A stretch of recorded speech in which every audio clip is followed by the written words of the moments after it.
O assunto do especial de hoje do CCL é notas de leitura. Volta e meia aqui na internet, no YouTube e redes sociais, a gente sempre tá voltando ao assunto e conversando do assunto de notas de leitura, organizações de leitura, porque quem tem assim o hábito de leitura, e não só quem tem o hábito de leitura, quem tem um hobby, seja música, para tocar músicas, para estudar conhecimentos, assuntos de música ou séries, e que gosta de assistir, gosta de anotar, se desenvolver assistindo séries ou assistindo filmes, acaba fazendo algo para deixar registrado essas experiências. Nós, leitores, acabamos utilizando de várias técnicas, desde quando eu comecei a assistir o conteúdo aqui da internet, blogs e depois para o YouTube. Eu aprendi muito com vocês e eu sempre fiz notas de leituras, anotei livros que eu estava lendo, só que eu resolvi voltar aqui para fazer um outro vídeo falando do assunto, porque a minha forma de fazer anotações se modificou. Aí eu tive vontade de compartilhar com vocês essas formas de anotar as leituras que eu faço, de marcar os livros que eu faço, e eu quero também conhecer as formas que vocês gostam de fazer, porque essa troca aqui é bacana, né? Então não fique tímido e nem inibido de arrasar nos comentários desse vídeo do YouTube e colocar como é que você faz suas anotações de leitura.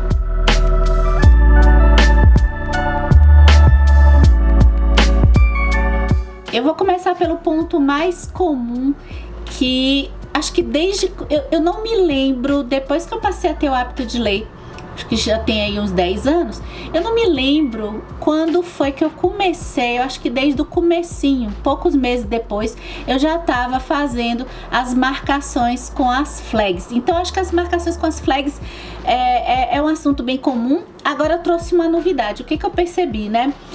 Com o tempo, no começo eu não ligava muito para a forma que eu ia marcar os livros com as tags, né? Os post-its pequenininhos lá para marcar a página. É algo muito simples, né? A gente tem um trecho que a gente gosta, a gente quer colocar aquela marcação ali para não dobrar a ponta da página, para poder conservar melhor o livro e depois voltar nos pontos que a gente mais gostou.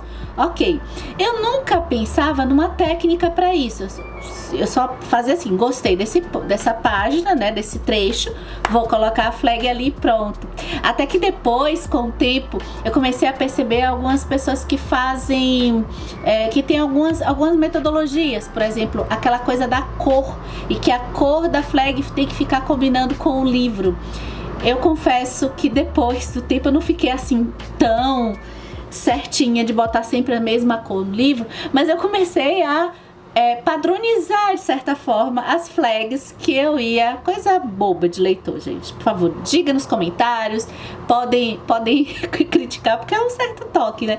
Eu comecei a padronizar, não de um jeito muito certinho, mas eu comecei a padronizar não só com uma cor, mas às vezes duas, às vezes três, as flags que eu ia colocando nos meus livros. Uma outra coisa relativa às flags que eu descobri, que eu fico pensando em aplicar, pode ser que no futuro eu aplique, mas eu ainda não sei como, é que tem alguns leitores que usam um color code. Eu vi isso num canal que eu gosto bastante, que é da Amy. Se eu não me engano, ela é canadense. E ela faz uma sistemática de color code, né, de código de cores, para marcar as passagens das leituras que ela lê, especialmente os calhamaços, né? Então, assim, eu ainda não entendi direito como eu posso fazer isso sem saber muito da história. Então, ela marcou, por exemplo, o Guerra e Paz, quando ela estava lendo, ela foi marcando em trechos, assim, de guerras com uma cor, e diálogos que ela gostou mais de outra cor, e o trecho que aparecia um personagem ela marcou de outra cor. Como eu vou lendo os livros e eu vou descobrindo mais ou menos, apesar de alguns eu já sei assim a história, eu não entendi como eu posso aplicar isso, mas eu achei até interessante fazer um código especialmente para aqueles livros. Acho que você vai se corresponder comigo. Aqueles livros, a gente já passou por essas leituras. Aqueles livros que a gente quer marcar tudo, sabe? Então talvez fazer um código daquilo que... ou de um assunto com uma cor, um outro assunto com outra cor, ou então aquilo realmente inesquecível. Você coloca uma outra cor e o resto tudo da mesma cor. Enfim, fica a dica. Eu vou falar agora do caderno de anotações, que eu acho que também é muito comum, e que você pode usar um caderno para anotar suas leituras de diversas formas, né? Eu mudei muito a forma que eu vinha fazendo as minhas anotações. No começo eu anotava com os trechos principais, as quotes, as páginas até que eu mais gostei, porque naquele caderno também eu já fazia os roteiros de vídeo para o canal. Quando eu comecei a usar caderno, eu acredito que tenha coincidido com a criação do canal. Então esse caderno eu acho interessante que ele seja o mais livre possível. Uma época, tanto esse caderno eu acho que pode ser utilizado como muitas pessoas usam, eu nunca usei desse jeito, como algo assim de metas mesmo de leituras, em que você coloca os livros que você está lendo naquele ano, como também esse caderno pode ser utilizado para notas soltas.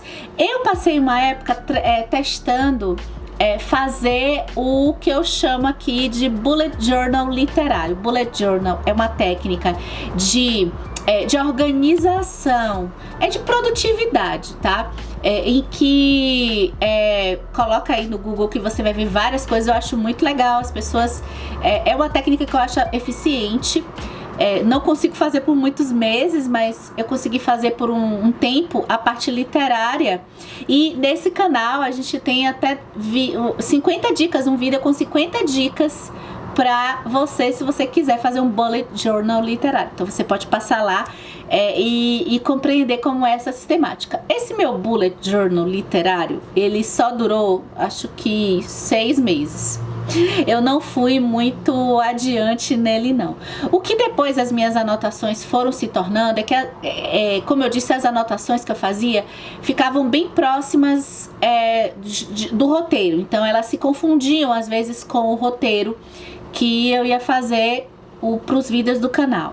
Depois, com o tempo, essas anotações elas foram de 2020 para cá indo num caminho de estudo. Quando eu assisto vídeos e conteúdos e eu quero fazer um resumo ali daquele vídeo, eu tô acompanhando uma aula daquele livro, eu acabei deixando o caderno de anotações mais reservado para algumas aulas propriamente ditas, e cada vez o caderno ele foi se tornando menos utilizado por mim. Eu tenho utilizado outros que eu vou falar mais adiante, que são os aplicativos para deixar as minhas anotações de leitura direitinho. Agora mesmo eu tô fazendo as anotações de um curso que eu tava fazendo do Camus, do professor Flávio Vassolé, e tava fazendo as anotações do Paraíso Perdido, porque é um livro que eu precisei anotar direitinho. Uma coisa que eu acho pra mim um pouco complicada dos cadernos, das notas de leituras que eu andei fazendo por alguns anos, é que essas notas elas ficam distantes do livro. Então, quando a gente quer olhar o caderno depois, é muito bonitinho, é muito fofo, é uma sensação legal. Às vezes a gente olha ali e vê assim, até a nossa evolução, a gente percebe, olha o que eu anotei, né, nossa evolução como leitora. E só que ele fica lá. Então eu nunca consegui, por exemplo, pegar um livro e achar onde o trecho que eu fiz anotações desse livro está no caderno. Eu não consegui me organizar nesse sentido. E aí eu fui colocando uma outra técnica que eu acho bem bacana, que é o post-it, pra gente não riscar o livro. Eu não acho problema a gente riscar o livro todo, não acho. Inclusive até uso para marcar partes do livro. Agora, para escrever mesmo no livro é uma coisa que eu eu opto por não fazer, eu uso os post-its. E os post-its têm essa vantagem de que alguma anotação que a gente queira fazer naquela página, ela vai ficar ali. E depois, quando você for voltar para aquele livro, um ano depois, olhar aquele livro, você vai ver nas páginas aonde você anotou.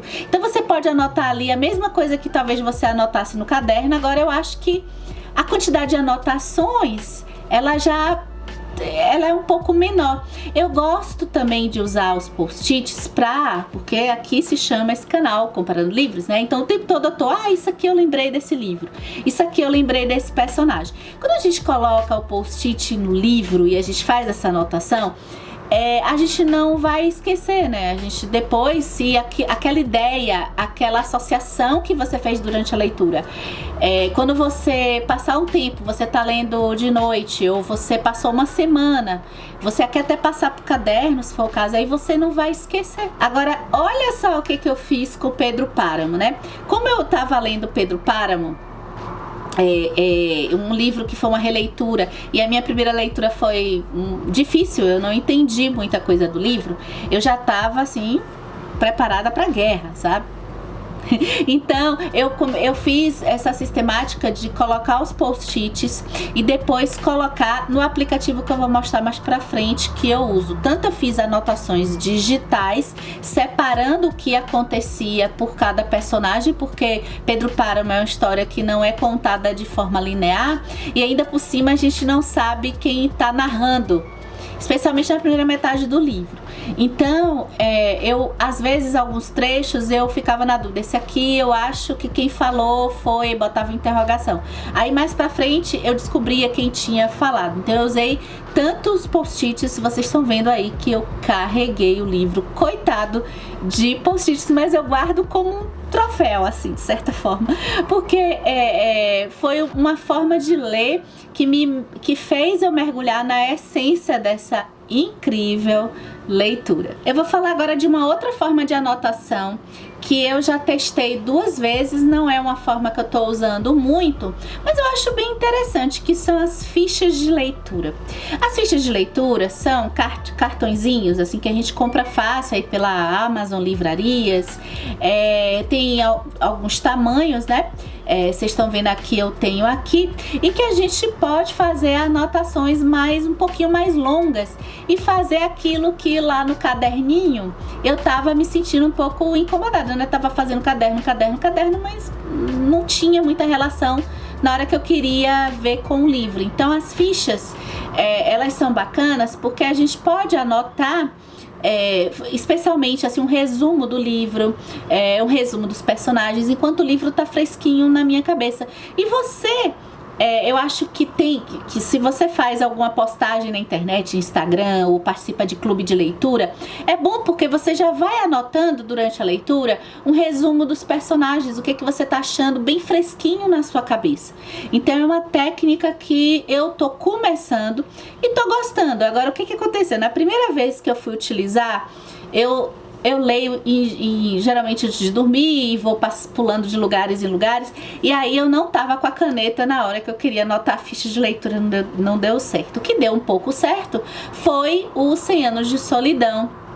Vocês estão vendo aí que eu utilizei, ainda começando, assim, não é bem um resumo, né? Eu utilizei 3 fichas de leituras e eu gostei de ter usado no 100 Anos de Solidão. Me ajudou a fazer um resumo durante as leituras, a ficar mais ligada durante a leitura. E essa ficha vai ficar aí, ó, guardadinha dentro do livro para, na minha segunda leitura, ou se eu precisar pegar um resumo das principais partes para o canal, tá ali também.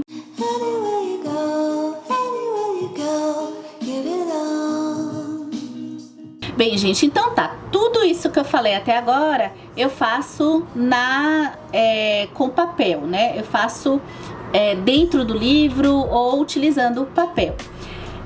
Economizando papel, a gente agora, né, com tantos recursos tecnológicos, eu vou falar um pouquinho do mundo virtual, da parte tecnológica, que eu tenho utilizado bastante, assim, eu tenho ido cada vez mais para a parte tecnológica, justamente por conta dessa vantagem de eu poder localizar depois que eu esquecer aonde está aquela minha anotação.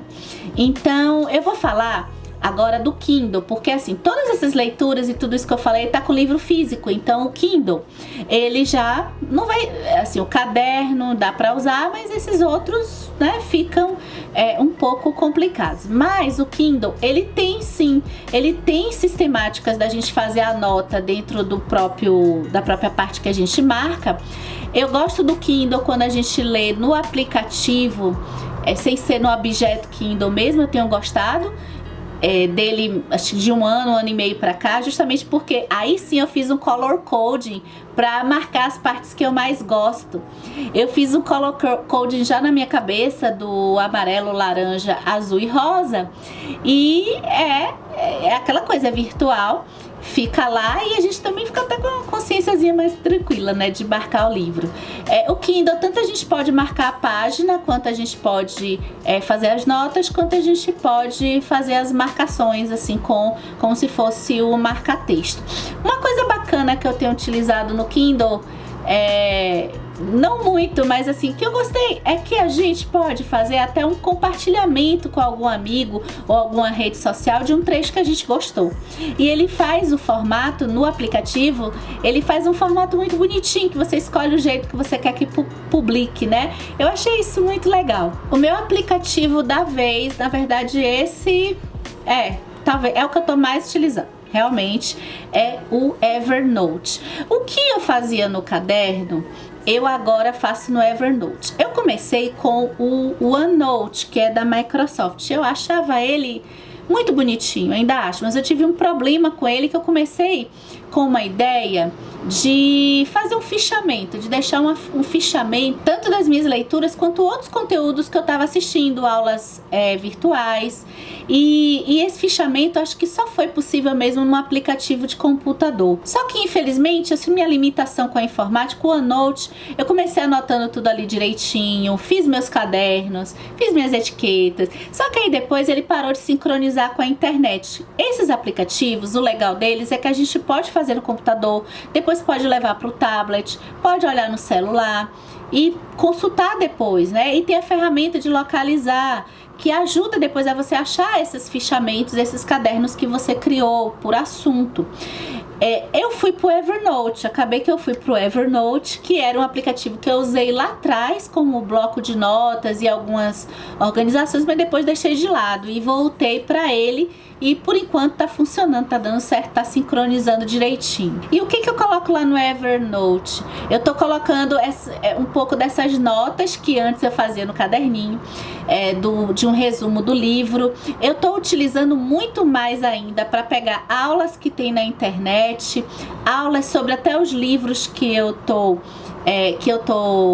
lendo, ou livros que eu ainda vou ler, mas eu tenho interesse de acompanhar algumas aulas, assuntos que me interessam. A vantagem é que a gente pode juntar tudo ali dentro, né? Um pouco o caderno dá uma certa limitação quanto a isso. Então, por exemplo, o História da Beleza do Humberto Eco foi um livro que eu fiz um resumo por capítulo todo no bloco de notas, porque depois eu queria voltar se eu quisesse pesquisar as telas, as pinturas, eu faria isso facilmente. Então eu fui botando com fotos.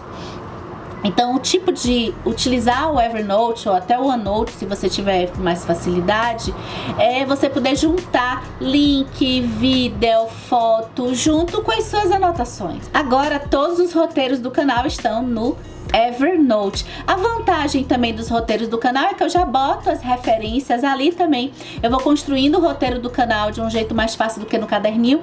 Ali eu já coloco as referências com os links que vocês veem desde o ano passado. Eu comecei a usar isso no começo de 2020, acredito eu. Acho que tá funcionando muito bem. Eu acho que não tão cedo eu vou mudar a utilização lá do Evernote. Um outro aplicativo que não é muito para anotar mas ele me ajuda como uma ferramenta para ajudar a fazer as anotações de leitura, é o Dropbox. E eu vou dizer porque tem a ver com o outro aplicativo que eu vou falar em seguida. Então o Dropbox, ele é um aplicativo para você guardar em nuvem arquivos e documentos. Então o que eu faço? Para fazer os vídeos do canal e também independente dos vídeos do canal, eu tenho gostado, desde o final de 2019, eu tenho gostado muito de ler artigos. Os artigos que eu leio é em PDF. Então, esses artigos muitas vezes estão associados aos vídeos que eu faço. Por conta disso, no Dropbox eu posso guardar esses arquivos e também, além de guardar, materiais que eu uso aqui para o canal Comparando Livros. E aí eu posso utilizar esses arquivos tanto para, se eu quiser ler em tela eles em nuvem, em outro, tanto no computador quanto no tablet ou no celular. No celular eu leio pouco em PDF, tá? Mas eu posso usar, então ele tá lá em nuvem e posso facilmente acessar esse conteúdo de artigos para poder referenciar direitinho lá quando eu tô no Evernote. Mas principalmente também o que eu gosto do Dropbox é que ele vai servir de um arquivo, de um armazenamento de artigos e revistas literárias. Esses conteúdos que vocês vêm acompanhando aí também nos vlogs aqui do canal Comparando Livros, ele vai servir para eu utilizar também uma outra metodologia de anotação, que é por um outro aplicativo chamado GoodNotes. O GoodNotes tem sido, acho que um dos melhores também, de um pau a pau assim com o Evernote. Acho que um pouco mais o Evernote, né? Mas assim, o GoodNotes, ele é um aplicativo que eu acho que tem 2 anos e meio que eu tenho ele. Ele não é, desses todos que eu falei, todos esses tem versão grátis e tem versão paga, tá? Mas o GoodNotes, ao Kindle é de graça. Mas o GoodNotes, ele é pago. Agora ele é um pago que você paga. Eu não me lembro quanto foi mais, mas você paga, baixa e não paga mais, não é assinatura, tá? Que eu achei tranquilo. E até hoje, claro, parece que se o aplicativo tiver uma atualização, se eu não me engano, você tem que pagar um outro valor. Mas eu nunca atualizei ele e já tem cerca de 2 anos e meio a 3 anos que eu tenho ele. O que é o GoodNotes? É um aplicativo que eu descobri aí circulando assim em vlogs na internet, é para fazer anotações e a gente dá uma economizada, ajudar um pouquinho a natureza, economizando papel, e para fazer leitura também de apostilas, ou seja, a leitura até desses artigos que eu falei que eu faço o arquivamento lá no Dropbox. Então, o que acontece? Eu sou um pouco de uma geração que eu tô muito melhor, mas eu tenho uma certa dificuldade de ler, sempre tive dificuldade de ler muito em PDF. Com o GoodNotes, isso, cada vez mais tanto eu leio fora do GoodNotes, que eu já tô mais tranquila para ler em PDF fora do GoodNotes, quanto também com o GoodNotes, ele me ajudou muito a ler PDF. Por quê? Porque eu sempre tive essa coisa da atenção, do déficit de atenção, então eu preciso estar sempre podendo riscar, podendo fazer anotações.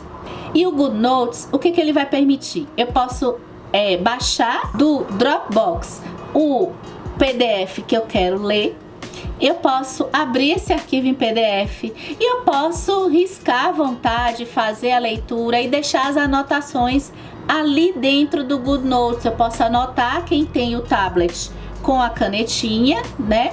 Você pode anotar ali, fazer as anotações como se você tivesse de caneta. Gente, isso mudou muito a minha forma de ler arquivo digital. Por isso que eu falei que eu tô migrando muito para a utilização de recursos digitais. Uma outra coisa bacana que você pode fazer no GoodNotes é fazer cadernos e pode intercalar folhas de caderno, que você escolhe a folha, escolhe a cor, tudo fofinho. E você faz esses cadernos que você pode ser aquele caderno de papel que você esteja ali criando um caderno dentro do GoodNotes para você fazer essas anotações. E você pode intercalar o texto em PDF com o caderno. Colocar ali tipo super apostila, sei lá, do seu texto em PDF ou dentro do livro, uma página de caderno entre uma página e outra. Enfim, é um aplicativo que eu acho assim sensacional, e justamente por esses recursos que a gente simula um caderno. A vantagem disso tudo, bem, além de economizar o papel, é a gente ter essa ferramenta de localização. Você pode criar pastas ali dentro, e a ferramenta do localizado, o GoodNotes, ela tanto localiza a palavra no seu PDF que você tem ali guardado, quanto a palavra que você escreveu à mão. Bem, gente, eu acho que é isso por hoje. Me conta se vocês gostaram das dicas, me conta aqui embaixo nos comentários do YouTube o que vocês utilizam para fazer as suas anotações de leitura. Um abraço a todos e até o próximo vídeo.